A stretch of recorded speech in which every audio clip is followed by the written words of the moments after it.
দিদি ও বোনেরা সবাই কেমন আছো? আমরা সবাই ভালো আছি ঠাকুরের কৃপায়। আমি Pritika Debnath, baby moms lifestyle চ্যানেলে সবাইকে স্বাগত জানিয়ে আজকে ভিডিওটা শুরু করছি। আজ দিনটা একটু ব্যস্ততার মধ্যে কেটেছে। আজ থেকে আমার বড় ছেলে বুবুনের এক্সাম শুরু হচ্ছে, তাই বুঝতেই পারছো কতটা ব্যস্ত। তার মধ্যে তোমাদের দাদা ভাইয়েরও ডিউটি ছিল বাবিনকে স্কুল থেকে আনতে নেওয়া এবং বুবুনকে স্কুলে পৌঁছে দেওয়া, সবটাই ছিল আমার ডিউটি। তাই গুড্ডু আর আমি দুজনে মিলেই মোটামুটি সামলে নিয়েছি।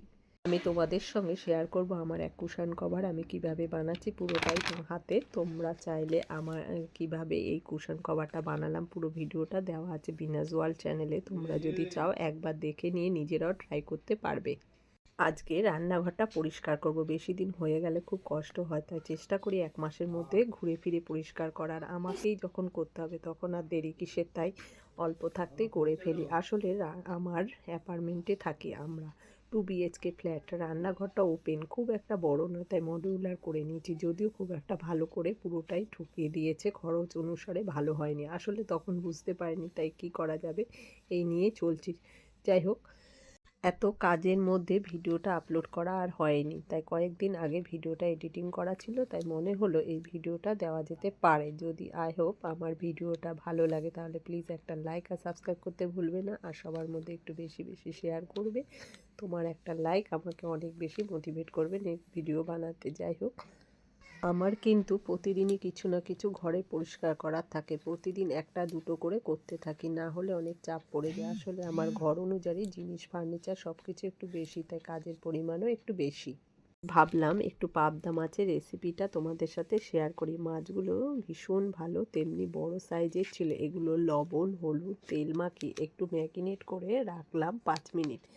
তারপর আদা, টমেটো কুচি করে একটা বাটিতে 2 চামচ সর্ষে ও 2 চামচ পোস্ত এবং কিছু কাজু একসাথে করে, তার মধ্যে কাঁচা লঙ্কা পরিমাণ মতো একসাথে করে পেস্ট করে নিয়ে, আলাদা করে টমেটো আদা পেস্ট করে নিয়ে কড়াইতে একটু বেশি করে সর্ষের তেল দিয়ে, তেল যখন গরম হবে ঠিক তখন মাছগুলোকে হালকা ভেজে আমরা কিন্তু 5 জন মেম্বার। আসলে আমার 2 ছেলে, তারপর আবার দিদির ছেলে আমার কাছে 12 বছর ধরে আছে।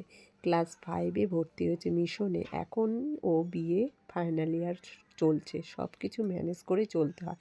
আমার রান্নার কাজে হেল্প করে তোমাদের দাদা ভাই। ও ভীষণ ভীষণ ভালো, আমাকে খুব কেয়ার করে, ও আমাদের ভীষণ যত্ন নেয়। ও আমার রান্নার কাজে হেল্প করে, আর ছেলেদের দিয়ে আসা নিয়ে আসার কাজটা ও একটু করে, তাই আমার ভীষণ উপকার হয়। তাই আমি একটু অন্য কাজ করতে পারি।